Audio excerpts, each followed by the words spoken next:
ठीक है भाई।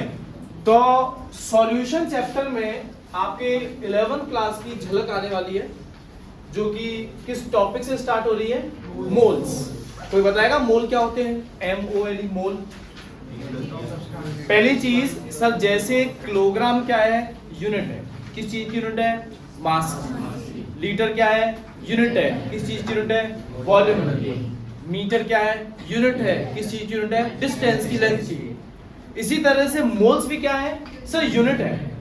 किस चीज की यूनिट है सर? अमाउंट ऑफ सब्सटेंस की यूनिट है। जैसे क्या ये मार्कर एक सब्सटेंस है? इस मार्कर में कितना पदार्थ मौजूद है? भाई सीधी सी बात है, ये मार्कर किस चीज का बना होगा? किसका बना है बताओ? प्लास्टिक का बना है। प्लास्टिक का। मान लो प्लास्टिक भी जो है वो किसी न किसी एलिमेंट का बना है, जैसे मान लिया कार्बन का। किसका है? कार्बन का। तो इसका मतलब सर ये जो मार्कर है किसका बना हुआ है? कार्बन का। अच्छा मान लो ये लोहे की रॉड है, बताओ किसकी बनी हुई है? सर आयरन की। आयरन क्या है? आयरन एटम है, एलिमेंट है, कंपाउंड है, मॉलिक्यूल है। क्या है सर? एक एलिमेंट है। तो सब किसका बना है? आयरन का। पर अगर हमारे मन में आए कि सर एक रॉड आयरन की जो हमारे हाथ में है, आखिर उसमें कितना आयरन भरा हुआ है, तो जब आप उस आयरन को निकालोगे कितना भरा हुआ है, तो जो यूनिट यूज में लोगे वही यूनिट क्या होगी? मोल। वही यूनिट क्या होगी? मोल। अब आपसे पूछा गया कि बेटा ये आयरन की रॉड जो है ना, इसमें कितना आयरन है? अब आपके अलग अलग जवाब हो सकते हैं। जैसे नॉर्मल भाषा में जो नई केमिस्ट्री फील्ड पढ़ा हुआ है, उसमें इतना है, इतनी रॉड है, इतना है आयरन। अब ये तो लेंथ है ना, ये थोड़ा आयरन है। सर हमने तो उसका क्या करा, वेगिंग मशीन पे रख करके देखा कि सर 1 किलो है। सर 1 किलो आयरन है। अच्छा 1 किलो आयरन क्या तुमको बता रहा है कि इसमें आयरन के कितने एटम्स हैं? क्या बता रहा है तुम्हें? उसका मास बता रहा है। वो तो क्या बता रहा है? मास बता रहा है। ये थोड़ी बता रहा है कि कितने आयरन के एटम्स का बना है। नहीं पता है ना। ये कौन बताता है हमें? ये हमें बताता है। तो मोल क्या है? Mole is the unit of amount of substance present in any matter. किसी भी पदार्थ में, किसी मैटर में कितना सब्सटेंस मौजूद है, इसको अगर आपको पता करना है तो आप कुछ भी करके क्या पता कर लो? उसके मोल्स पता कर लो कि साहब फलाना कंपाउंड के कितने मोल्स उसमें मौजूद है। तो सर ये मोल्स कैसे पता किए जाते हैं? मोल्स जिसका रिप्रेजेंटेशन क्या है? स्मॉल है।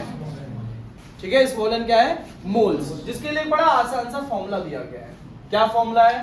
फॉर्मूला है आपका गिवन मास अपॉन में क्या है? मोलर मास या मॉलिक्यूलर मास, आप जिसे कह सकते हो। एक बार मैं यूनिट लिख देता हूं इन दोनों की। गिवन मास की यूनिट क्या है? ग्राम।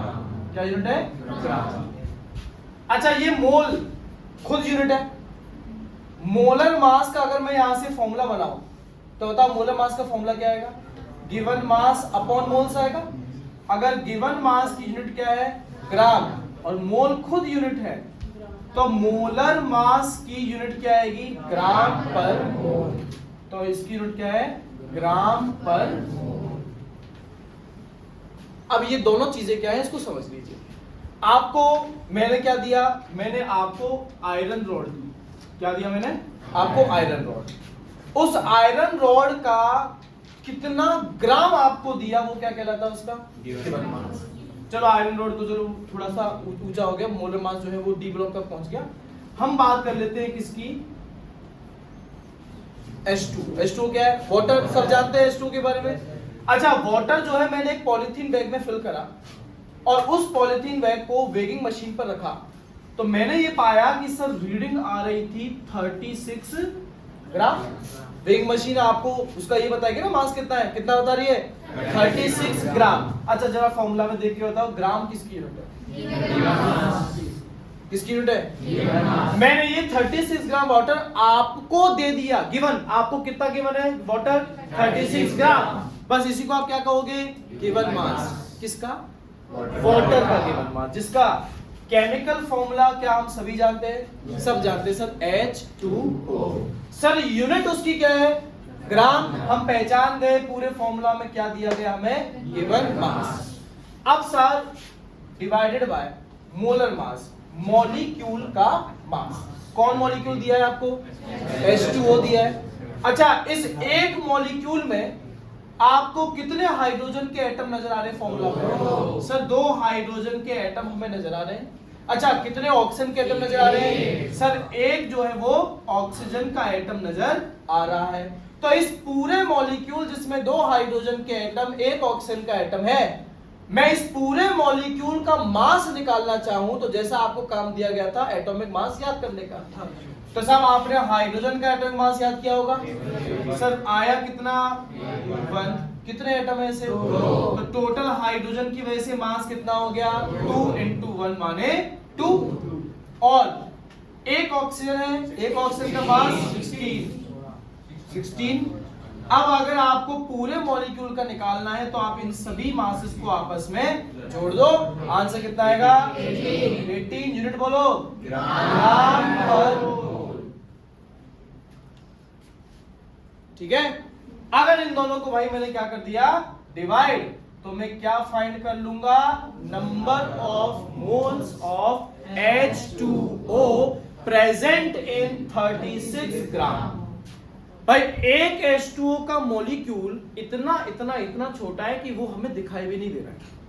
अभी इस रूम में होगा, मॉइस्चर होगा, वाटर वेपर होगा, दिखाई दे रहा है क्या? नहीं दिखाई दे रहा, बिल्कुल दिखाई नहीं दे रहा। तो जो चीज तुम्हें दिखाई नहीं दे रही है, आपने उसके बारे में एक चीज ये पता कर ली कि सर उसका मास जो 36 ग्राम दिया गया था उसमें उसके मोल्स कितने मौजूद हैं। कितने मोल्स हैं हमारे पास में? सर मोल्स आ गए कितने? 2 मोल्स। ठीक है। हाँ भाई, 1 डजन का मतलब बताइए। 1 डजन का मतलब हो गया 12। अच्छा मैं आपसे बेटा अगर पूछूं, बेटा बताओ डजन क्या है? डजन है यूनिट। किस चीज की यूनिट है? Number of substances, number of items की यूनिट है। जब कोई कहे 2 डजन, तो क्या आपको उस सब्सटेंस का एग्जैक्ट नंबर पता लग गया? कितना है 2 डजन मतलब? क्योंकि आपको ये चीज पहले से बचपन से आपने याद कर ली कि 1 डजन का मतलब क्या होता है? 12। अब आप एक चीज याद कर लो, क्या सर? 1 मोल का क्या मतलब होता है? 1 मोल का मतलब है 6.022 × 10⁻⁻⁻। घटा होना चाहिए ये आपको। जब भी पूछूं आंख बंद करके तुरंत सुनते ही वैल्यू निकलनी चाहिए। किसकी वैल्यू? ये 1 मोल। अगर मैं कह देता कि हमारे पास एक पॉलीथीन में कितना मोल वाटर है? 1 मोल, तो इसका मतलब उस 1 मोल वाटर में वाटर के कितने मॉलिक्यूल्स हैं? 6.022 × 10⁻⁻⁻3। अच्छा, इस नंबर को इजाद किसने किया? एवोगाड्रो ने। इसीलिए इस नंबर को हम लोग क्या कहते हैं? एवोगाड्रोस। रिप्रेजेंट करते हैं कैपिटल एन, उसके बॉटम पर capital A, Na। Avogadro's number fix value है, कांस्टेंट है। कांस्टेंट वैल्यू 1 मोल का मतलब यही होता है सर। अच्छा, तुम्हें हमने क्वेश्चन में कितना ग्राम वाटर दिया? 36 ग्राम। अच्छा, उसमें मोल्स कितने आए? 2। अगर मैं बोलूं कि भैया 1 डजन का मतलब 12 है, 2 डजन का मतलब आपने क्या किया? कैसे निकाला? 24, 12 से मल्टीप्लाई कर दिया। 2 को फिक्स वैल्यू थी ना, 12 तो। अगर मैं कहता हूं बेटा 1 मोल वाटर में इतने मॉलिक्यूल्स होते हैं, तो आपको कितना ग्राम दिया था मैंने? 36 ग्राम। उसमें कितने मॉलिक्यूल्स हैं ये निकालने के लिए आपको पहले निकालने पड़ेंगे मोल्स, क्योंकि हमें तो सर मोल पता है। 1 मोल का मतलब ये है। तो अगर मुझे ये पता लग जाए कि 36 ग्राम ऑफ वाटर में कितने मोल्स हैं, तो मैं इस एवोगाड्रो नंबर को जब मल्टीप्लाई करूंगा किससे? 36/18 से। मोल से कितने मोल आ रहे हैं? 2 मोल्स। तो मेरे पास में क्या आ जाएंगे? Number of water molecules. तो एक मॉलिक्यूल जो हमें दिखाई भी नहीं दे रहा वाटर का, हम बिना गिनती करे उसका एग्जैक्ट नंबर बता सकते हैं। बस कुछ भी करके पता क्या लग जाए? उसके नंबर ऑफ मोल्स। और नंबर ऑफ मोल्स फाइंड करने के लिए आपको किन किन चीजों की जरूरत है? 2 चीजें। एक साहब क्या है? गिवन मास, कि आप हमें जो वाटर मॉलिक्यूल दे रहे हो आखिर कितना ग्राम दे रहे हो? 10, 20, 50, 100 कितना ग्राम दे रहे हो? दूसरी चीज आपको बेटा ये पता होना चाहिए कि जिसका मास, मोलर मास आप निकाल रहे हो, उसमें हाइड्रोजन के 2 एटम और ऑक्सीजन के 1। कैसे पता चला? उसके केमिकल फॉर्मूला से। अब मैंने बहुत आसान सवाल किया है वाटर के बारे में। हर बच्चा जानता है वाटर का केमिकल फॉर्मूला क्या है। चलिए इसे थोड़ा सा मुश्किल लेते हैं। ये भी पता ही होगा, अगर मैंने आपको इस कमरे में मौजूद कार्बन डाइऑक्साइड, सिर्फ कार्बन डाइऑक्साइड, एक मासलेस, एक ऐसा पॉलिथीन बैग है जिसका कोई मास है ही नहीं, नेग्लिजिबल है, इस कमरे में मौजूद कार्बन डाइऑक्साइड उस बैग में मैंने भर दी, सील पैक कर दी, वेइंग मशीन पर रखा, मास आ रहा है निकल करके 88 ग्राम। क्या दिया मैंने आपको? ये 88 ग्राम क्या दिया है? किसका? कार्बन डाइऑक्साइड, जिसका सबको फॉर्मूला पता है। अगर तुम्हें फॉर्मूला पता है तो क्या आप इस CO2 के मॉलिक्यूल का मास निकाल सकते हो? मोलर मास सब याद करके आओ। मास एक कार्बन एटम का कितना? 12, एक ऑक्सीजन का 16, पर से 2 ऑक्सीजन है, तो कितना आ रहा टोटल? 44 ग्राम पर मोल। आदत बनाओ यूनिट डालने की, 44 ग्राम पर मोल। सब गिवन मास था 88, मोलर मास निकाला 44, नंबर ऑफ मोल्स इसके भी 2 मोल आ गए। मतलब कि कमरे में जो कार्बन डाइऑक्साइड मुझे नजर नहीं आ रही है, मैंने कलेक्ट कर ली, कितने मोल आ गए उसके? 2 मोल आ गए। तो इसका मतलब मैं exact number of CO2 molecule बता सकता हूं इस वैल्यू को मल्टीप्लाई करके एवोगाड्रो नंबर से 12.044 × 10⁻23 है ना? है कि नहीं? बिल्कुल सर। चलिए इसे थोड़ा सा और मुश्किल चलते हैं कि सर मैंने क्या करा, इस कमरे में और भी गैसेस थी। हाँ सर होंगी ना। तो इस कमरे में गैस थी अमोनिया। अब ये हो सकता है आप में से कुछ को ना पता हो फॉर्मूला क्या होता है, NH3। तो अगर मैं आपको उसका बस मास बता दूं कि मैं तुम्हें 10 ग्राम दे रहा हूं, कितना ग्राम दे रहा हूं, तो क्या आप 10 ग्राम ऑफ NH3 में पता कर सकते हैं कितने मोल्स होंगे? सर बहुत आराम से। कैसे? 10 को डिवाइड किससे करोगे? 17। सर नाइट्रोजन का एक एटम 14, 3 हाइड्रोजन है, हर हाइड्रोजन का 1 है, तो टोटल कितना हुआ? 70। अच्छा तुमने मोल्स निकाल लिए, तो उस मोल्स को एवोगाड्रो नंबर से मल्टीप्लाई करके क्या अमोनिया के मॉलिक्यूल नहीं आ जाएंगे? बिल्कुल आ जाएंगे। अब सर थोड़ा सा और मुश्किल, अब तुम्हें हम देते हैं 100 ग्राम अमोनियम सल्फेट, है ना? बताओ शशांक अमोनियम सल्फेट क्या होता है? बस अब अटक गए। अब हमें से सब पता है कि निकालना कैसे, सब पता है हमें कैसे निकालना है। सर कुछ नहीं, आप हमें बताओ कि कितना ग्राम दिया है। आपको मैंने दिया कितना? 100 ग्राम दिया है। क्या दिया है? Ammonium sulphate. अब भैया अमोनियम सल्फेट का फॉर्मूला अब आप में से जो पूरी जनता करती है हमेशा NH4SO4, NH4Cl, NH4CO3, NH4Br, उनको मतलब ही नहीं वैलेंसी से कोई, बस इसका एक दोनों को जोड़ दो, हो गया हमारा काम। अगली क्लास का काम क्या है? आपके नोट्स में आपको ऐसे बहुत सारे आयन्स मिलेंगे, बहुत सारे है कि नहीं है? अगर नहीं है तो मैं बोर्ड पर लिख दे रहा हूं। आयन्स है कि नहीं है? नहीं है तो मैं बोर्ड पर ऐसे बहुत सारे आयन्स लिख दे रहा हूं और उनसे हम कैसे फॉर्मूला बनाते हैं आपको ये चीज आनी चाहिए। हाँ जी बेटा। तो ऐसा है, जब आप कोई आयोनिक कंपाउंड बना रहे हो तो 2 आयन्स की जरूरत है, एक पॉजिटिव की और एक नेगेटिव। जैसे सोडियम आयन Na सिंबल और वैलेंसिया चार्ज क्या है? Plus. Potassium ion K+, lithium ion Li+, ammonium ion NH4 और ऊपर चार्ज क्या है? प्लस अमोनियम आयन, है ना? इसी तरह से Cu+, इसको कॉमनली कहते हैं कॉपर फर्स्ट।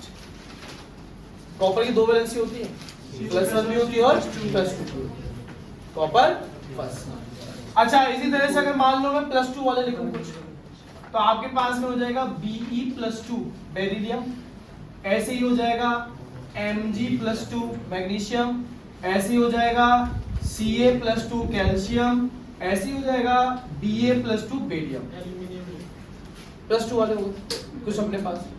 ऐसे अगर अपन +3 के लिए लिखे, अच्छा +2 के लिए कुछ और लिख दे, जैसे Fe+2, इसको या तो आयरन सेकेंड या कहते हैं फेरस। आयरन सेकेंड या क्या कहते हैं? फेरस। ऐसे अगर मैंने क्या लिख दिया Cu+2 क्या कहेंगे इसको, कॉपर सेकंड, कॉपर सेकंड।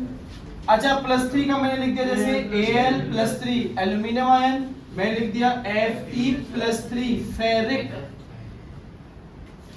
ये कुछ अपने जनरल कटायन जैसे H+ हाइड्रोजन आयन है ना, पॉजिटिव वाले। इसी तरह से अगर कुछ नेगेटिव आयन हम लोग लिखते हैं, जैसे हमने लिखा बेटा Cl-, इसको अब क्लोरीन आयन नहीं कहते, इसे कहते हैं क्लोराइड। ये आपको याद करना पड़ेगा। अच्छा जैसे Cl- है वैसे ही I-, वैसे ही Br-, ऐसे ही F-, I- को क्या कहेंगे, आयोडाइड, Br- को ब्रोमाइड, F- को है ना।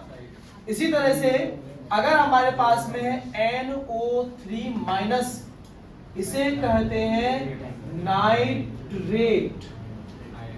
ये आयंस आपको आज नहीं कल याद करने पड़ेंगे, एक चैप्टर आएगा कोऑर्डिनेशन का, उसमें ये सब आएंगे, तब आपको रटने पड़ेंगे, करना तो आपको पड़ेगा, इस चैप्टर में कर लोगे अच्छा रहेगा। हाँ जी, NO3- को क्या कहते हैं, नाइट्रेट। NO2- को कहते हैं नाइट्राइट। या तो ATE होता है, या ITE होता है, या IDE होता है। बस ये 3-4 चीजें चलती रहती है ना। जैसे ID आ गया क्लोराइड, AT आ गया नाइट्रेट, NiT RiT आ गया नाइट्राइट, है ना। इसी तरह से आपने सुना होगा, ये तो आपने ऑर्गेनिक केमिस्ट्री में पढ़ाई है, कौन सा आयन है, एसीटेट आयन।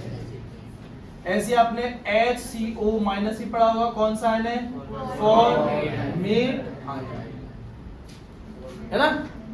ये माइनस वाले कुछ हमारे पास में, -2 वालों की अगर अपन बात करें तो जैसे O-2 इसको कहते हैं ऑक्साइड, क्या कहते हैं, ऑक्साइड। S-2 को कहते हैं सल्फाइड, ठीक है। CO3-2 को कहते हैं कार्बोनेट। SO4-2 को कहते हैं सल्फेट। SO3-2 को कहते हैं सल्फाइड। देखो सल्फाइड, सल्फेट, सल्फाइड, ठीक है। और देखिए अगर हम लोगों ने लिख दिया HPO4-2, देखो PO4-3 को कहते हैं फॉस्फेट। अब हाइड्रोजन साथ आ गया तो इसको कहते हैं हाइड्रोजन फॉस्फेट, हाइड्रोजन फॉस्फेट। ऐसे देखो अगर इस CO3-2 को H+ दे दो, मतलब HCO3- कर दो, तो इसे कहते हैं हाइड्रोजन कार्बोनेट या बाइकार्बोनेट, हाइड्रोजन कार्बोनेट या बाइकार्बोनेट। ऐसे अगर इस SO4-2 को भी तुम H+ दे दो, HSO4-, हाइड्रोजन सल्फेट या बाइसल्फेट। ऐसे इस SO3-2 को भी तुम H दे दो, HSO3-, हाइड्रोजन सल्फाइड या बाइसल्फाइड। बात आई समझ में। -3 PO4-3 क्या कहेंगे, फॉस्फेट। P-3 फॉस्फाइड, क्या कहेंगे, फॉस्फाइड। N-3 क्या कहेंगे, नाइट्राइड। नाइट्राइड है ID, नाइट्रेट है RAT, नाइट्राइट है ITE।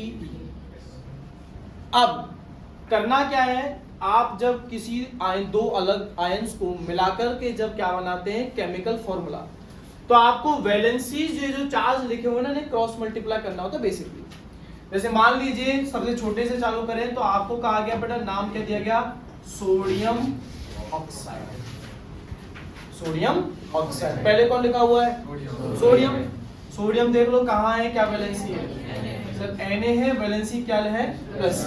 अच्छा ऑक्साइड ढूंढ लो कहाँ है, O, वैलेंसी क्या है, -2। कुछ नहीं, इस 2 को नीचे सोडियम पर लिख दो, 1 को नीचे यहाँ लिख दो। फॉर्मूला क्या आया, Na2। अब चाहे O1 लिखो मत लिखो, क्या है फॉर्मूला, Na2 सोडियम ऑक्साइड। चलिए एक और ट्राई करते हैं, calcium oxide, Ca valency +2 oxide O valency, cross multiply करके फॉर्मूला क्या आएगा Ca2O2 पर दोनों में कॉमन क्या है 2, कॉमन से डिवाइड कर दो फॉर्मूला 0। ठीक है। इसी तरह से मान लीजिए आपको कह दिया गया कि आपको बेटा पोटेशियम सल्फाइड, क्या कहा पोटेशियम सल्फाइड PHID बनाना है, तो पोटेशियम के +1 सल्फाइड S -2 क्या फॉर्मूला आएगा A2S, है ना। आपको हमने कहा कि आपको बनाना है अमोनियम सल्फेट, अमोनियम देख लो कहां है NH4, इस पूरे पर चार्ज +1, सल्फेट SO4 पूरे पर चार्ज -2, ये 2 देखो ये NH4 दोनों अलग अलग यूनिट नहीं है, ये अलग अलग आयन नहीं है, ये एक पूरी एक यूनिट है। तो ये 2 जो है वो इस पूरे से मल्टीप्लाई होगा, पर अगर मैं इसको ऐसे लिख दूं NH4 और उसके बॉटम पर 2, तो ये तो बहुत अटपटा हो गया भैया। हम कह रहे हैं ना कि ये 2 4 हाइड्रोजन से भी मल्टीप्लाई हो रहा है, ये 2 एक नाइट्रोजन से भी मल्टीप्लाई हो रहा है, तो इस पूरे से मल्टीप्लाई हो रहा है, तो इसे ब्रैकेट में डालना पड़ेगा NH4 होल ट्वाइस। और SO4 ये पूरा SO4 किससे मल्टीप्लाई हो रहा है, तो उसको तो ब्रैकेट में लिखने की जरूरत नहीं है, फॉर्मूला क्या बन गया NH4 whole twice SO4 ammonium sulphate. क्या अब आप अमोनियम सल्फेट का एग्जैक्ट मास निकाल सकते हैं? फॉर्मूला पता लगे तो निकाल सकते हैं, क्या निकाल सकते हैं? कैल्शियम कार्बोनेट का फॉर्मूला क्या होता है? कैल्शियम की वैलेंसी सर +2, कार्बोनेट CO3 की वैलेंसी -2, क्रॉस मल्टीप्लाई करोगे CO3, है ना। ऐसे ही कैल्शियम फॉस्फेट, आपके जो दांत टूथ इनेबल है ये उसी का बना होता है, सबसे मजबूत हिस्सा होता है बॉडी का। तो कैल्शियम फॉस्फेट का फॉर्मूला क्या आएगा? कैल्शियम हो गया +2, फॉस्फेट क्या है PHAT, फॉस्फेट PO4 -3, बताइए फॉर्मूला Ca3PO4 का, है ना, होल ट्वाइस आ जाएगा Ca3PO4 का होल ट्वाइस। तो अब तुम्हें पता लग गया कि सर Ca3PO4 का होल ट्वाइस में कैल्शियम के कितने एटम है टोटल? 3, फास्फोरस के 2, ऑक्सीजन के 8। और आपको अगर इनके एटॉमिक मासेस याद है तो फिर तो आप इसका एग्जैक्ट मोलर मास निकाल दो। तो आपको किसी भी कंपाउंड के मोल सॉल्व अगर करने हैं तो पहले क्वेश्चन में से आराम से उसका गिवन मास देख लो कितना है, कितना ग्राम कह रहा है। फिर अगर उसका फॉर्मूला दे दिया तो बहुत अच्छी बात, फॉर्मूला नहीं दिया, क्या दे दिया? उसका नाम दे दिया, तो आपको पहले क्या बनाना पड़ेगा? उसका फॉर्मूला। उस फॉर्मूला से आपको पता लगेगा कि आखिर इस मॉलिक्यूल का एक्चुअल में मास कितना है, उससे डिवाइड करने पर आपके पास में क्या आएंगे? Number of moles. बात आ रही है समझ में कि नहीं आ रही है? आ रही है। कुछ क्वेश्चंस देखिए, एक पिक्चर क्लिक कर दे, ग्रुप में डाल दे।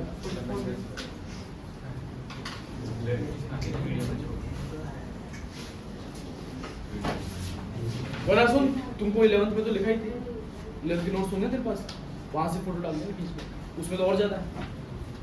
ठीक है, ये डाल देगा, ग्रुप में डाल देगा। हाँ ठीक है, हाँ जी सर।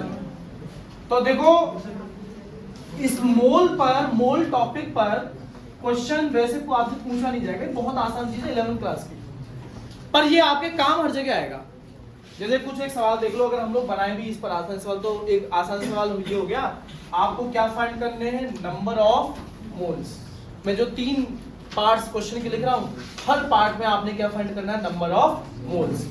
जो फर्स्ट पार्ट है वो कहता है 42.5 ग्राम ऑफ अमोनिया, बस कॉपी पेन निकालो, 42.5 gram of ammonia. Second part आपसे कह रहा है आपने 0.18 ग्राम ऑफ ग्लूकोज। आपसे थर्ड पार्ट कह रहा है 6 ग्राम ऑफ यूरिया। इन तीनों में आपको क्या फाइंड करने हैं? Number of moles. अमोनिया है आपके पास ग्लूकोज है, आपके पास यूरिया है। अब आपको भैया निकालने हैं तो गिवन मास पता होना चाहिए। क्या सवाल में गिवन मास है सबका? पर भैया क्या पता होना चाहिए? फॉर्मूला। चलिए अमोनिया का तो फॉर्मूला पता लगा, क्या है? NH3। ग्लूकोज का क्या होता है? C6H12O6। बचा क्या? Urea. Urea was the first organic compound prepared in the laboratory by Wohler।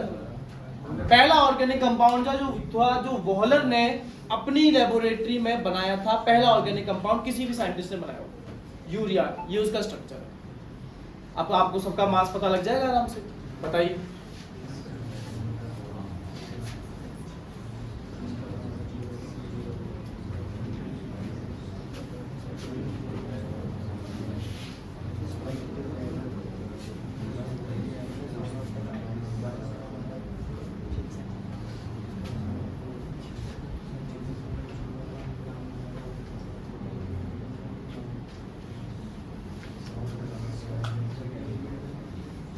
अब आपको भाई सिंपल डिवीजन आने चाहिए।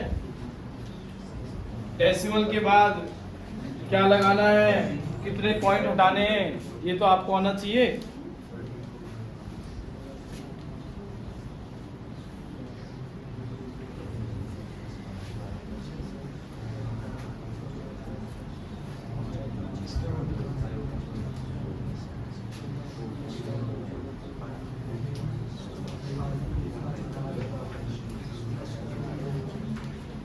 कितना आ रहा है फर्स्ट में? सब 42.5 डिवाइडेड बाय 17, आंसर आएगा 2.5 मोल्स। सेकंड में बेटा ग्लूकोज का मोलर मास 180। तो सर गिवन मास कितना है? 0.18 अपॉन में मोलर मास कितना है? 180। अब आपको अगर नहीं आता है तो बेटा सिंपल मैथमेटिक्स के हिसाब से चलो। सर मैं ये डेसिमल हटाता हूं। डेसिमल के बाद कितनी डिजिट थी?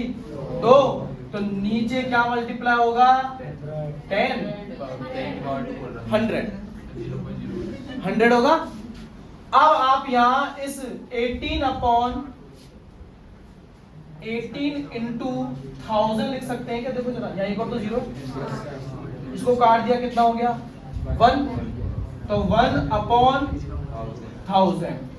अच्छा, इस 1000 को 10 की पावर क्या लिखा जा सकता है? 10 की पावर 3। 10 की पावर 3 को ऊपर ले गए तो 1 इंटू 10 की पावर -3 आ गया। नहीं सर, हम तो जो है वो क्या करेंगे, 1 अपॉन 1000 ही सॉल्व करेंगे। आप तो यही करोगे। तो यहां पॉइंट है ना 1 के बाद। इससे पहले तो अपन कितनी भी जीरो लगा सकते हैं, कितनी जीरो लगा सकते हैं ना। हमें ये डेसिमल कितना आगे ले जाना है? 1 2 3 जीरो है। तो सर यहां से हटा करके ये 1 ये 2, आंसर आएगा 0.001। ये सब आपको आना चाहिए। छोटी मोटी सारी ऐसी कैलकुलेशन आनी ही चाहिए। चाहे आप 10 की पावर में सोल्व कर दो, चाहे आप डेसिमल के साथ सोल्व कर लो, गलती नहीं होनी चाहिए इन चीजों में। हाँ भाई, तो बोल कितने आ गए भैया? 0.001। अच्छा, आखिरी वाले यूरिया का मोलर मास कितना आया? मोलर मास आया होगा 60। तो साहब given mass 6 upon molar mass 60। वरदान के बगल में बैठे हुए राहुल बताइए इसके मोल्स कितने आए? 6/60 1/10 कितना होता है? 10 की पावर डेसिमल में कितना होता है? स्ट्रगल मत करो इन सब चीजों में यार। 0.1 आंसर है, 0.1 आंसर है ना, या आप 10 की पावर -1 कह रहे हैं। ठीक है भाई, हो जाएगा। सुनो, तुम्हारे एनडीए का क्वेश्चन है। एनडीए का क्वेश्चन है, क्वेश्चन ये है कि मैं जो 4 ऑप्शन लिख रहा हूं, इन 4 ऑप्शंस में से किसमें सबसे ज्यादा नंबर ऑफ मॉलिक्यूल्स होंगे। मैं 4 ऑप्शन आपके सामने लिख रहा हूं। क्वेश्चन क्या है? Which option has highest या maximum number of molecules?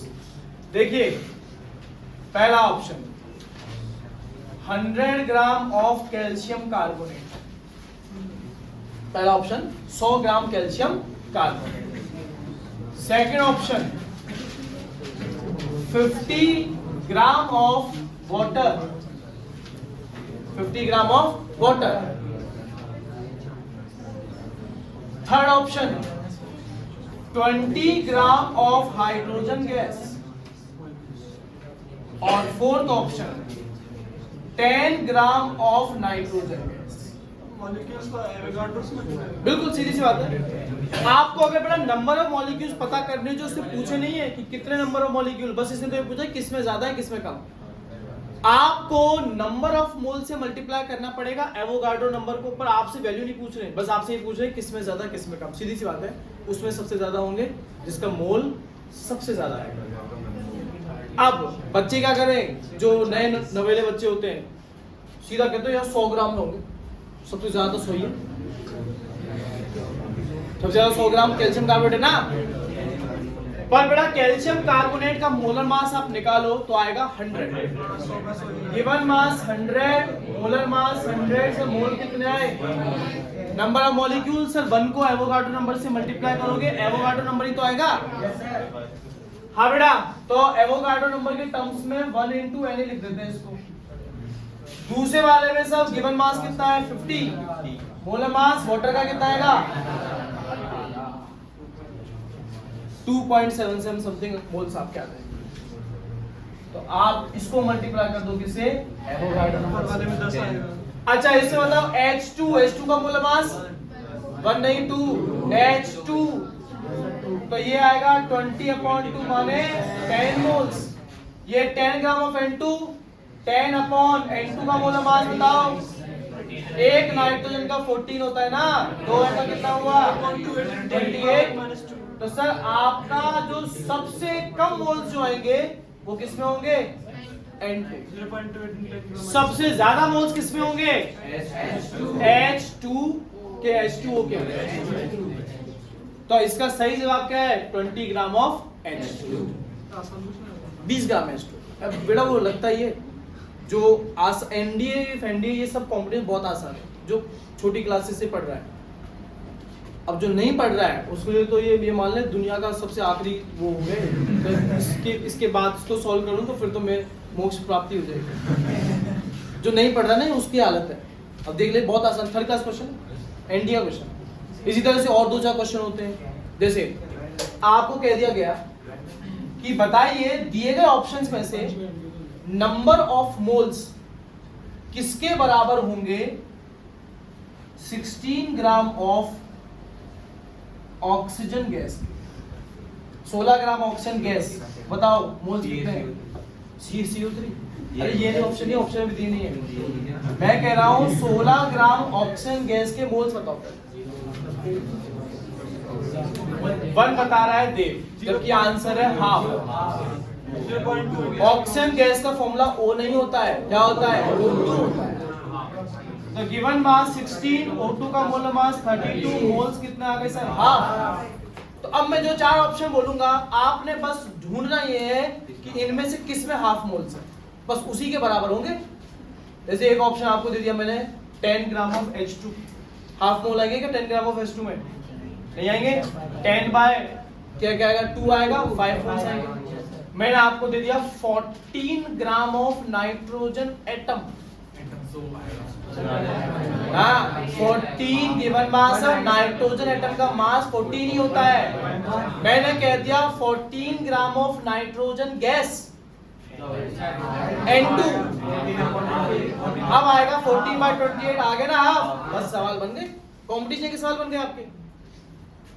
तो ये इतने आसान क्वेश्चन है और एमसीक्यूज में आपके सामने आ सकते हैं। डायरेक्ट तो कभी कोई मोल पूछेगा ही नहीं, पर जितनी भी क्वांटिटीज आगे पढ़ने वाले हैं सब में आपको क्या आना चाहिए मोल क्या है।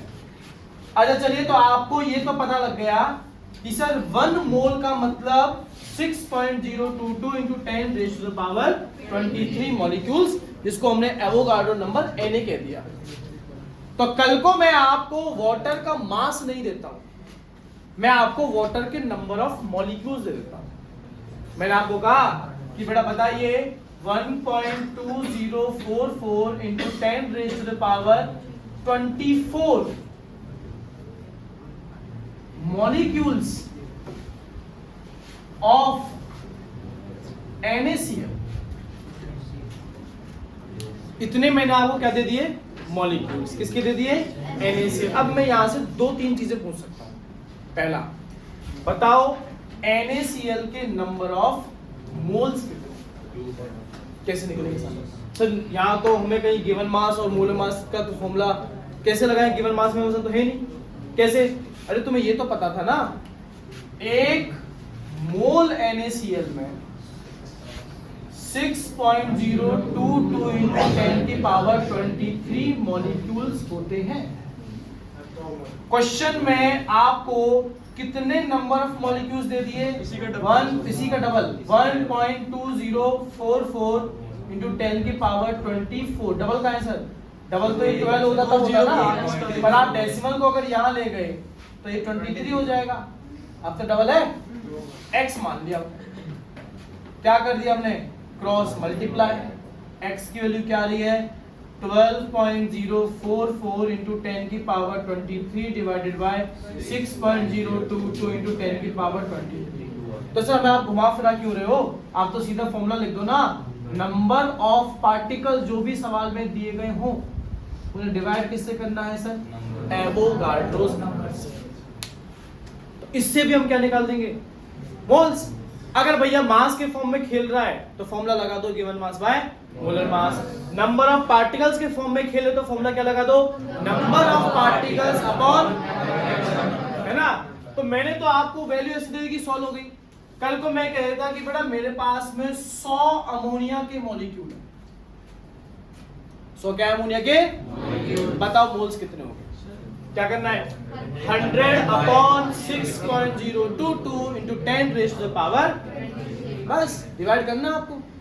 पहली चीज मैंने आपसे क्या पूछ ली, मोल्स। इंफॉर्मेशन किसके बारे में दी, नंबर ऑफ पार्टिकल्स। अब मेरे मन में ऐसा है कि इनको फंसाया जाए बच्चों को, कैसे? आपको इंफॉर्मेशन में दे रहा हूं नंबर ऑफ पार्टिकल्स कि सर आपके पास में क्या है, 100 मॉलिक्यूल्स है किसके, अमोनिया के।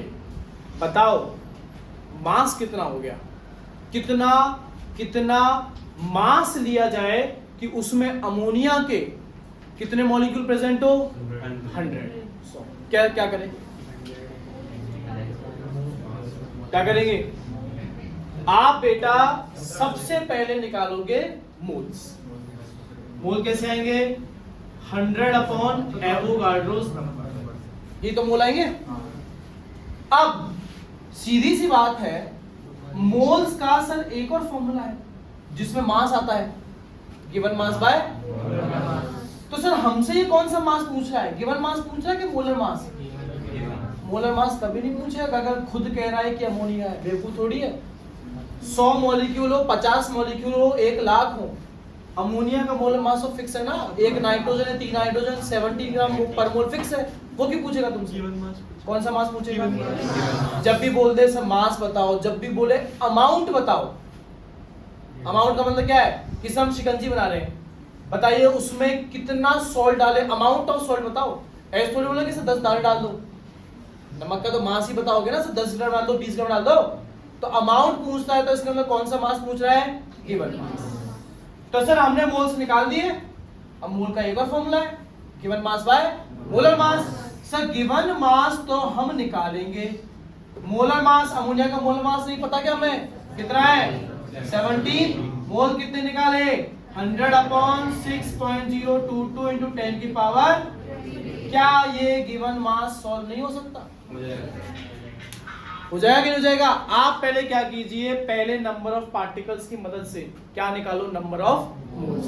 जरूरी नहीं है कि तुम इसे सॉल्व ही करो, क्यों? क्योंकि क्वेश्चन में हमसे पूछ ही नहीं रहा नंबर ऑफ मोल्स का, हमसे तो क्या पूछा है, मास पूछ रहा है। तो आप सॉल्व करो मत करो आपकी इच्छा है, आपको ना मार्क्स मिलने हैं ना मार्क्स कटने हैं। हमने सब वैल्यू डाली, मोल्स का दूसरा फॉर्मूला लगाया, given mass by molar mass. Molar mass हमें पता है, ये सब हमने निकाल लिया, बचा क्या है, गिवन मास। अब आप इसको जहां मल्टीप्लाई कर दो, डिवाइड कर दो, आपका आंसर आ जाएगा। क्या नहीं आ जाएगा? जब भी पूछेगा अमाउंट, क्या पूछ रहा है वो तुमसे, गिवन मास। क्या पूछ रहा है, गिवन मास। बात समझ में आ रही है सब लोगों को? क्लियर है? कोई दिक्कत किसी को? सवाल किस तरह से होगा, ये सब आपके काम आएगा, आपसे कोई पूछेगा नहीं, सब कुछ आपके क्या आएगा, काम आएगा, आपसे कोई चीज पूछी नहीं जाएगी, मोल तो बिल्कुल नहीं पूछी जाएगी। क्लियर है कि नहीं है ना। पिछली क्लास में हम लोगों ने सॉल्यूट और सॉल्वेंट और सॉल्यूशन के बारे में जाने बातें, जैसे सॉल्यूशन क्या होता है, सॉल्यूट क्या है, सॉल्वेंट क्या है ना। तो अगर मेरे पास में बेटा बी हमेशा क्या होगा, सॉल्यूट, और क्या है ए हमेशा क्या होगा, सॉल्वेंट। इनको मिला के क्या बन गया, ए बी क्या है, सॉल्यूशन। अब मुझे बहुत जोर आ रहा है फॉर्मूला लिखने में, mole equal to given mass upon molar, बहुत जोर आ रहा है। तो एक काम करते हैं, इनके सिंबल्स बना लेते हैं, ठीक है। जैसे मोल्स का सिंबल क्या है, गिवन मास का सिंबल W है ना, given weight W, molar mass का सिंबल। अब अगर मैं लिख दूं NB, बताओ ये क्या, number of moles of solute. चंचल बेटा अगर मैं number of moles of solute निकाल रहा हूं तो बताओ फॉर्मूला में गिवन मास किसका रखना चाहिए और मोलर मास किसका, दोनों सॉल्यूट के ही रखने पड़ेंगे। Given mass of solute upon molar mass of solute. आपको कह दिया गया कि बेटा आपने 10 gram of calcium carbonate dissolved in 90 gram of water. कोई दिक्कत सवाल में किसी को? Find out the number of moles of calcium carbonate and find out the number of moles of water. कैसे निकलेगा सर? कैल्शियम कार्बोनेट सॉल्यूट है कि सॉल्वेंट? तो सॉल्यूट के मोल्स निकालने के लिए फॉर्मूला क्या लगेगा, given mass of solute upon molar mass of solute. बताओ सवाल में सॉल्यूट का गिवन मास कितना है, 10 ग्राम। 10 अपॉन कैल्शियम कार्बोनेट का गिवन मोलर मास देगा क्या क्वेश्चन में? नहीं देगा। कितना आएगा आप निकालोगे, आएगा खुद 100। मोल आ गए कि नहीं आ गए? अच्छा तो अगर मैं कल को लिख दूं Na, बताओ Na का फॉर्मूला क्या आएगा, WA अपॉन Na।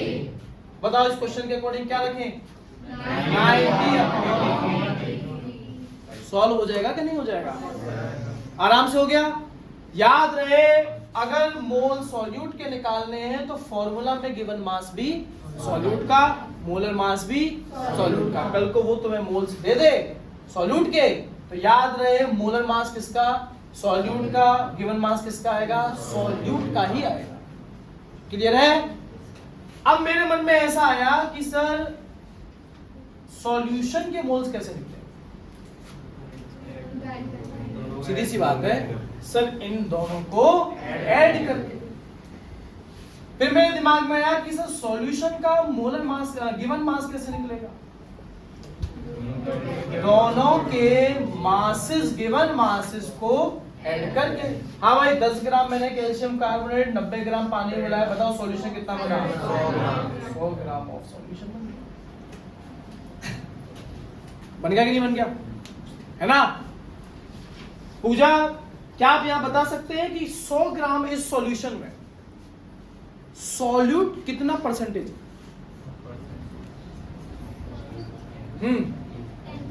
बहुत बढ़िया। कैसे निकाला बच्चों को बताओ?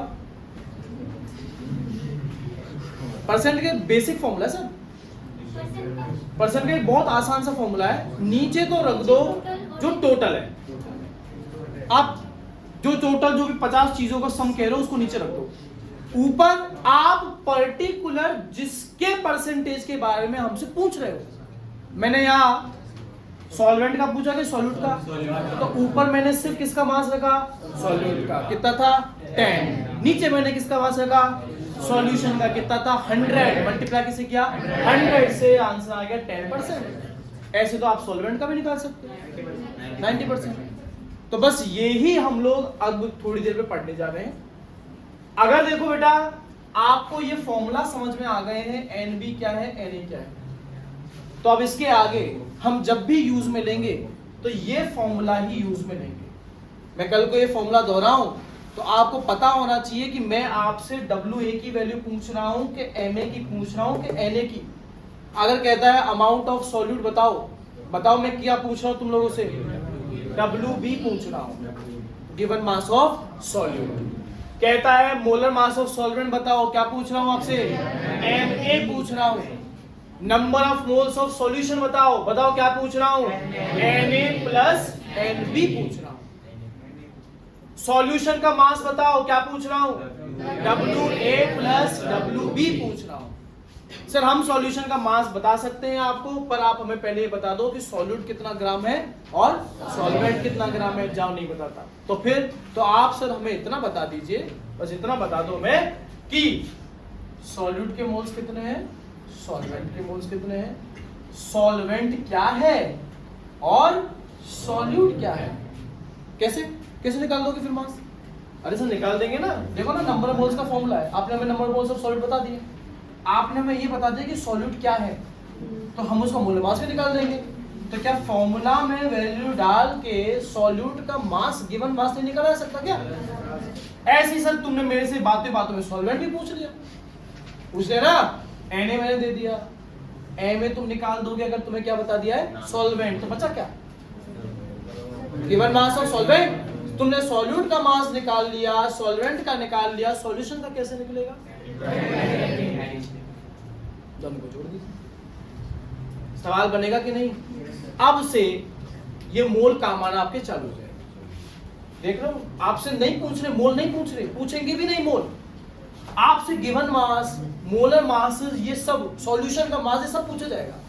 और उसके लिए आपको कहीं ना कहीं किसकी हेल्प लगेगी, मोल्स। बात क्लियर है कि नहीं? कोई ऐसा बच्चा जिसे भाई नहीं पल्ले पड़ रहा हो कि सर ये क्या हो रहा है, W क्या है, A क्या है, B क्या है, कैसे निकाल रहे हैं सर, MB क्या है, कैसे डिसाइड करें कि WB क्या है, एटसेट्रा एटसेट्रा, तो बताइए। दीपक आ रहा समझ में? पूछी जाएगी सब बातें, अगली क्लास में सब काम आती जाएंगी, आपके पूछी जाएंगी आप लोगों से। क्लियर है?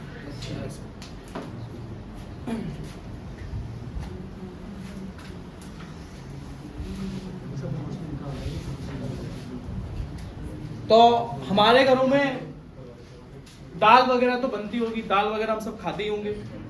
कभी ऐसा हुआ है कि दाल में नमक ज्यादा गिर गया हो? हुआ है ना? और कभी कभी ऐसा भी तो होगा कि सिर्फ दाल में नमक कम रह जाता होगा, तो आप क्या करते हैं, नींबू डाल देते हैं, थोड़ा सा नमक डाल, और नमक ज्यादा हो जाए तो नींबू डालते हैं, थोड़ी सी दाल और डाल देते हैं, और पूरी दाल जो बनी थी तब नमक ज्यादा हो गया तो पानी डाल लेते हैं, हमारे यहाँ तो उसी में गुजारा करना पड़ता है, वही खानी पड़ता है। तो ऐसा है, आप कैसे महसूस करते हो कि सर नमक में, दाल में नमक ज्यादा है? टेस्ट में जब आपको माउथ में आपके जो टेस्ट बड है उन पर नमक लगता होगा तो आपको बहुत ज्यादा सोर फीलिंग आती होगी, एकदम ऐसे सॉल्टी सी की क्या बना दिया है ना, और नमक कम है तो भी पता लग जाता है। इसी तरह से ये जो हम बार बार शब्द कह रहे हैं, नमक कम नमक ज्यादा, पहले ये क्लियर कर लेते हैं। In this scenario salt is solute और सॉल्वेंट, कम मात्रा में ले जा रहा है ना, पानी या फिर जो ऑयल या जो भी है वो ज्यादा मात्रा में, वो अपने लिए एक तरह का सॉल्वेंट हो। यहाँ पर सॉल्ट क्या है, सॉल्वेंट। फिर आपने जब क्लासिफिकेशन ऑफ सॉल्यूशन पढ़ाया था तो हमने कंसंट्रेटेड सॉल्यूशन और डाइल्यूटेड सॉल्यूशन का जिक्र किया था। कब कंसंट्रेटेड कहोगे? अगर सॉल्ट के टर्म्स में कह रहे हो, जब नमक ज्यादा है कि कम है, और जब कम है तो डाइल्यूटेड। ऐसा ही है, ऐसे आपने लेबोरेटरी में डाइल्यूटेड एसिड, कंसंट्रेटेड एसिड पढ़े होंगे, सुने होंगे। ये इनमें क्या अंतर है? डाइल्यूटेड एसिड में पानी ज्यादा, एसिड कम। अच्छा, पानी या सॉल्वेंट है कि सॉल्यूट? मतलब सर डाइल्यूटेड का मतलब है सॉल्वेंट की मात्रा ज्यादा है और सॉल्यूट की मात्रा। अब जब मैं कहता हूं मात्रा हिंदी में, तो इंग्लिश में इसको हम लोग कह देते हैं अमाउंट। तो हम कोई सॉल्यूट कितना है इसको हम अमाउंट के फॉर्म में बता सकते हैं, पर कल को हमने केमिस्ट्री पढ़ लिया, आज ही पढ़ के गए सर मोल्स। अब घर जाकर के हम कह नहीं रहे कि मम्मी इसमें 10 ग्राम नमक ज्यादा है, हम तो कह रहे मम्मी इसमें 0.1 मोल ज्यादा कर दिए। नाइन्थ क्लास में है ऐसा। तो 0.1 मोल ज्यादा है इसमें, मम्मी क्या करें अब मम्मी कहेंगे बेटा डाइल्यूट कर दो डाइल्यूट कर दो, ये तो करेंगे। तो अब ऐसा है कि जब मैं आपको समझा रहा हूं सॉल्ट कितना है, तो आपने कहा कि सर ग्राम 10 ग्राम के फॉर्म में, कि सर 50 ग्राम हो जाएगा तो ज्यादा हो जाएगा, 10 ग्राम रखिए। पर क्या आप जब कहते हैं 10 ग्राम, तो क्या आप उसके मोल्स निकाल के बता सकते हो NaCl के? 10 ग्राम गिवन मास है, NaCl का फॉर्मूला पता है, मोलर मास है, मोल आ जाएंगे। तो कल को हम खड़े होकर के बोलेंगे मोल्स, कि नहीं सर हम तो मोल्स के फॉर्म में बताएंगे कि कितना नमक मौजूद है ना। अभी थोड़ी देर पूजा ने हमें पहले गाइड किया, सर हम तो इसको परसेंटेज के फॉर्म में बता सकते हैं। नहीं मम्मी आपने कितनी दाल बनाई? बेटा मैंने 100 मिलीलीटर बनाई। अच्छा, इस 100 मिलीलीटर में नमक कितना डाला? मैंने 10 मिलीलीटर डाला बेटा। तो मम्मी आपने तो 10% बाय वॉल्यूम बना दिया सॉल्यूशन, इसमें तो नमक कम रह गया। मम्मी कल से इसको 30% बाय वॉल्यूम बनाइएगा। अच्छा बेटा समझ गए, ओके।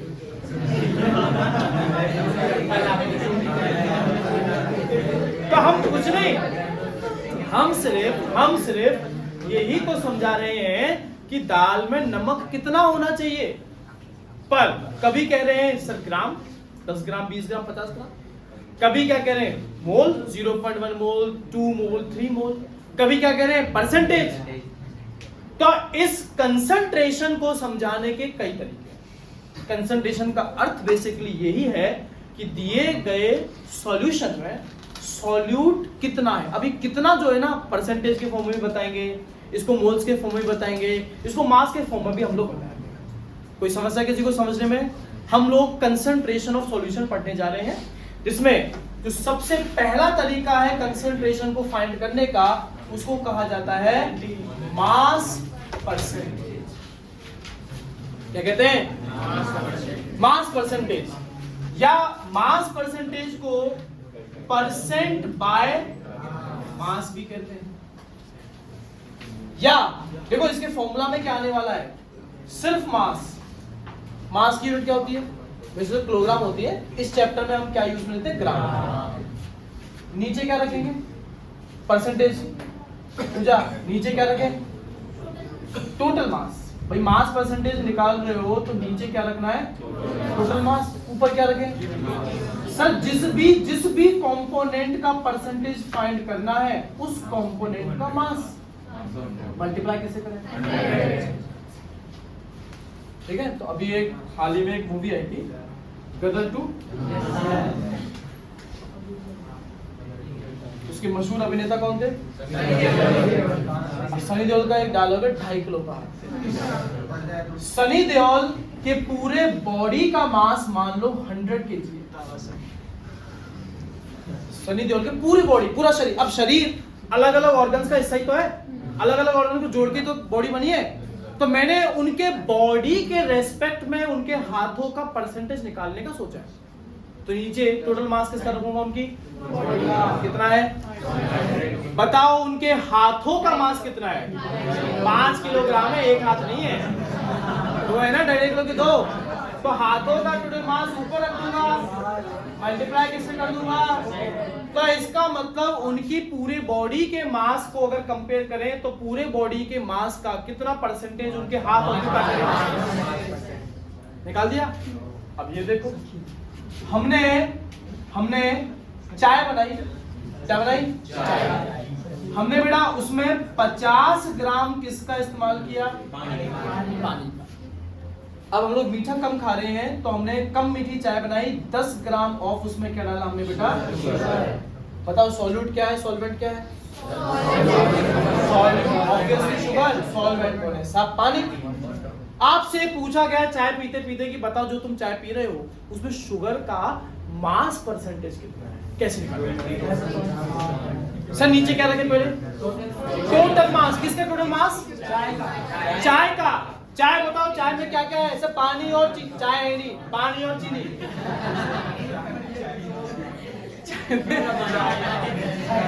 पानी और चीनी है सर हमारी चाय में तो।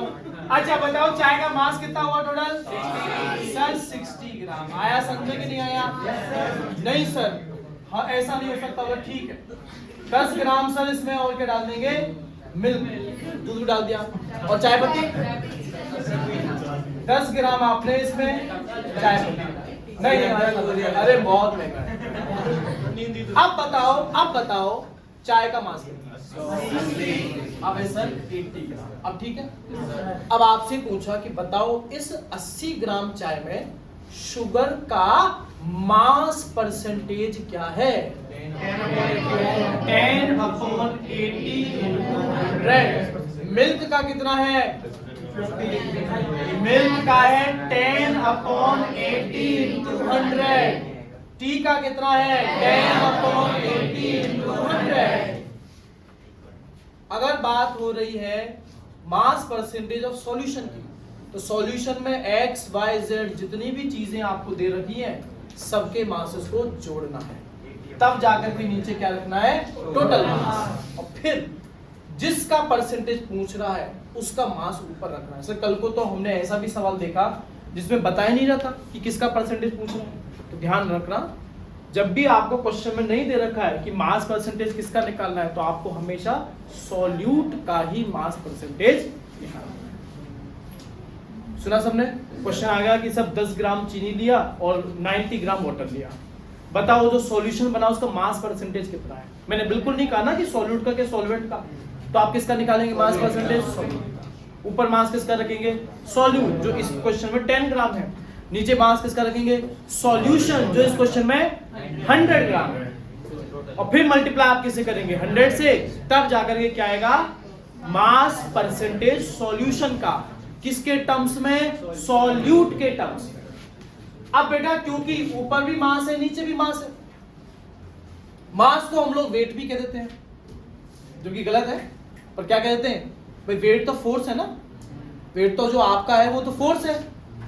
तो क्योंकि वेट भी कह देते हैं तो इसको हम लोग वेट बाय वेट परसेंटेज भी कह सकते हैं। अब देखो दीपक सर ने कभी ना कभी केमिस्ट्री पढ़ी होगी और निहायत ही आलसी आदमी उनको ये वेट लिखने में भी जोर आता है, तो उनके लिए क्या बना दिया?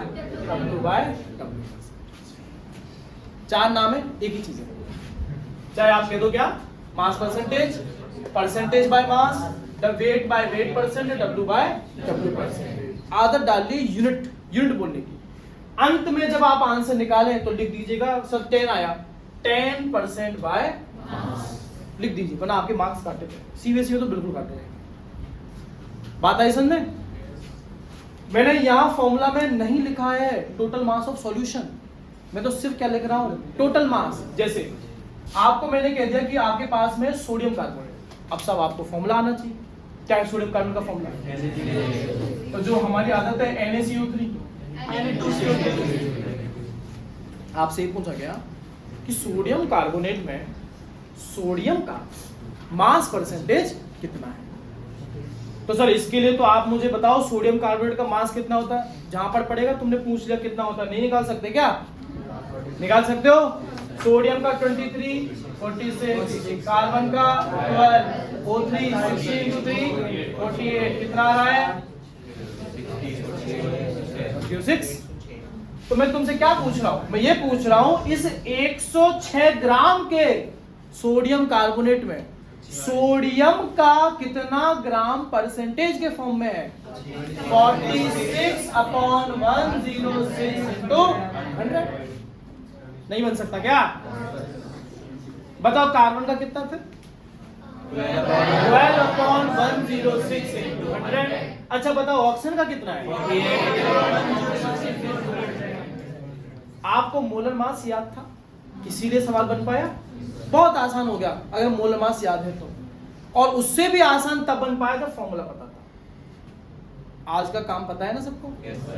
आपके ग्रुप में आ जाएगी, जो भी है केशव डाल देना भाई, उसको लिख लो। अगर आपके नोट्स में नहीं है तो 2, 4, 5 खाली पेज रखो साथ में, एंड में अटैच कर देना, पेस्ट कर देना, जो है। पर ये मासेस आपको याद होने चाहिए। आपको आयंस फॉर्मूला क्या बना है ये याद होना चाहिए अगर आपको सवाल बनाना है तो। पिक्चर क्लियर है कि नहीं है? yes, ठीक है सर। टाइम क्या हो रहा है? 25 हो रहा है। अब एक काम करते हैं, अब तक तो आपको मैंने एग्जांपल दिए जिसमें आपने मास परसेंटेज निकाला। अब मैं आपको मास परसेंटेज दे देता हूं कि सर हमारे एग्जाम में, बोर्ड एग्जाम में मार्क्स कम आ गए, तो हमने क्या करी, सुसाइड की कोशिश, पंखे से लटक जाए, छत से कूद जाए, नस काट ले, चूहे की दवाई कि सर हम तो अपने अब असलियत जानते हैं ना, हम अपनी मौत मरेंगे, है ना। तो हमने क्या करा, जैसे केशव की आवाज आई, सर साइनाइड चाट लिया, तो साइनाइड ले लिया हमने, HCl, सुसाइड करने की कोशिश की, साइनाइड। अब साइनाइड चाटने में बड़ा डर लग रहा है कि यार मर जाऊंगा, ये वो टेस्ट में बहुत खट्टा होता है कि सर, अरे जाके चमके लोगों ने बताया, आपको नहीं पता, कई लोगों ने अपनी जान दी उसके टेस्ट पता करने के लिए। हाँ, इतना तेज जहर है कि पहला आदमी खाया तो सिर्फ क्या लिख पाया, अब सब कंफ्यूज, साल्टी है, सोर है, स्वीट है, कैसा है, ऐस लिख पाया। अब दूसरा वाला खाया तो बोला ऐस मत लिखना, और हम समझ गए,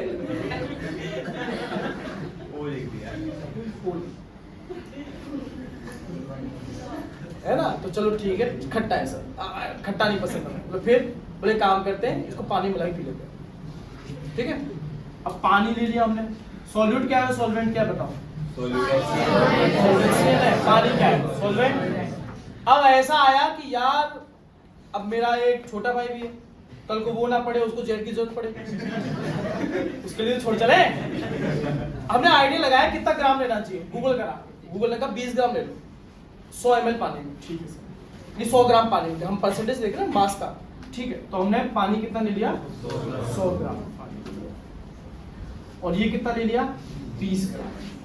परसेंटेज क्या है, मास परसेंटेज 20/100 into 100, गलत जवाब है, 20/120 into 100 सही जवाब है। बस कॉन्शियस रहिए, क्वेश्चन में बेमत जाओ, अरे तो आता है, तो आसान है, बस फटाफट। जल्दबाजी का काम किसका है, शैतान का है, जल्दबाजी बिल्कुल मत करो। केमिस्ट्री का पेपर इतना इजी लगेगा, आप पढ़ाई कर रहे हैं तो, और इतना कम टाइम में, लगभग 2-2.25 घंटे में पूरा हो जाएगा पेपर। आप 45 मिनट आपको अपने दोस्तों को बताने की मिलेंगी, आप उनके हेल्प करो, पर आपका बहुत जल्दी हो जाएगा। जल्दबाजी बिल्कुल मत करो, आराम से सवाल को पढ़ो, सर 100 नहीं आएगा, कितना आएगा, 120, ठीक है। अब चलो इसको मिटा दिया, तुमने गूगल करा, गूगल पे ऐसा लिखा था आपको साइनाइड खाना तो है, पर आपको खाना है 30% बाय मास सुसाइड के लिए। अब भैया कंफ्यूज, अब कैसे मरेंगे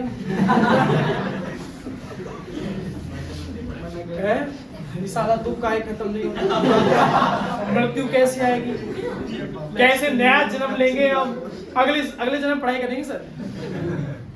अब देखो मैं बताता हूँ, तरीका बताता हूँ कैसे बनता है। जब आपको दे दिया उसने 30% बाय मास, अब परसेंटेज किस नंबर से जुड़ा हुआ टर्म, कौन सा नंबर, परसेंटेज सुनते ही कौन सा नंबर आपके दिमाग में होता है। अब जरूरी नहीं आप 100 ही मानो, 1000 के टर्म से भी ले सकते हो, पर कॉमन टर्म क्या है, 30% by mass hydrogen cyanide solution means if you are taking 100 gram of solution, solution कितना ग्राम ले रहे हो, 100 ग्राम, तो उसमें सॉल्यूट कितना ग्राम हो, सीधी सी बात है। अगर 30% लाना है तो सर कितना हो, ये आप लोग नीचे 130 नहीं है राजा, नीचे 100 है, ऊपर 30 है, गुणा 100 है, तभी तो 30% आएगा बाबू। हमने 100 ग्राम सॉल्यूशन लेना है, अर्थात 30 ग्राम जहर, 70 ग्राम पानी।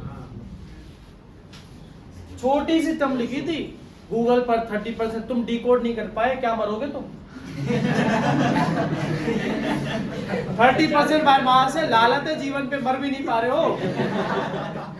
30% बाय मास का मतलब सॉल्यूशन कितना होना चाहिए, 100 ग्राम। 130 जो चिल्ला रहे हो गलत है, कितना होना चाहिए? अब सर हमें पता है दो चीजों को मिलाकर के 100 लाना है, जिनमें से एक चीज कितना ग्राम रखनी है? 30। बताओ दूसरी कितनी होगी?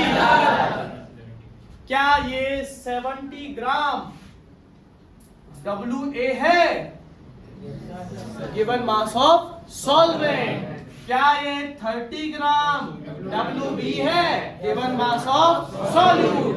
कल को तुमसे मास परसेंटेज दे करके मैं तुमसे सॉल्यूट का मोल और सॉल्वेंट का मोल पूछ लूं, तो क्या number of moles of solvent WA/MA लगा के, सर Na पूछ रहा हूं, WA पता कर लिया गया है, अगर मुझे आप बता दो कि सॉल्वेंट वाटर है तो क्या मैं उसका मोलर मास नहीं निकाल सकता क्या? तो क्या मैं आराम से WA और Na की वैल्यू इक्वेट करके Na नहीं ला सकता क्या? अरे मरने से पहले तो कर दोगे, कर जाना, और जब बन जाए तो मरना मत। या पोटेंशियल है, अब मैं कर सकते हैं अगले साल। क्या लिख गया तो साइड नोट ये लिख जाना, मम्मी नमक में 0.1 मोल से ज्यादा रखा क्या? एस मत लिख जाना, है ना, पूरा कर जाना। वो लिख गया तो यू लिख जाना, तो सब कंफ्यूज यू क्या है। समझ में आ गया कि नहीं आ गया? अगर आपको परसेंटेज गिवन है तो मजाक की बात तो खत्म। अगर आपको परसेंटेज गिवन है, परसेंटेज, जब आप टोटल मास को क्या मानोगे? 100। तो देखो ये 100 है, ये 100 है, आपका ये तो कैंसिल आउट हो गया, बचा क्या? Mass of component. तो जो आपको कह रहा है 30%, इसका मतलब है 30 ग्राम। अगर सवाल में दे देता है कि 30% ये है फलाना चीज, तो ठीक है, नहीं तो वो क्या है? सॉल्यूट ही है। जब आपको नहीं बताता है या नहीं पूछता है कि किसका परसेंटेज, तो किसका होता है हमेशा? सॉल्यूट। तो हमने तो सब पता कर लिया 30 ग्राम सॉल्यूट है, पर ध्यान रखना ये तब है जब 100 ग्राम क्या है? सॉल्यूशन। अगर तुमने गलती से नीचे 1000 ग्राम माना होता तो बताओ मास ऑफ कंपोनेंट कितना होता? 300। अब 100 मान के चलो, बढ़िया सवाल हो जाएगा आपका। बात आ रही है समझ में कि नहीं आ रही है? आ रही है सब लोगों को? आपके नोट्स जो PDF ग्रुप में पड़ी हैं उसमें कुछ छोटी मोटी DPPs होंगी, डेली प्रैक्टिस पेपर्स, जिसमें कुछ क्वेश्चन सॉल्व क्वेश्चन मोल्स के होंगे, कुछ क्वेश्चन मास परसेंटेज के भी हो सकते हैं, सॉल्व होंगे, अलग से DPP नहीं होगी, बीच बीच में छोटे मोटे क्वेश्चंस होंगे। आपको जो टॉपिक समझ में आए उनके सवाल बनाने हैं आपको। कोई भी डाउट है, जरा रत्ती भर भी है, थोड़ा सा भी है, आपको उसे नेक्स्ट क्लास में ही पूछना है, इंतजार नहीं करना है कि सर डाउट क्लास करोगे। बात आ गई सब लोगों समझ? नेक्स्ट क्लास में जो आज पढ़ाया गया वो सब आपसे पूछा भी जाएगा, सब काम में लगेगा, तो अपने आप आपको जो है इसको पढ़ना तो पड़ेगा ही पड़ेगा। ठीक है?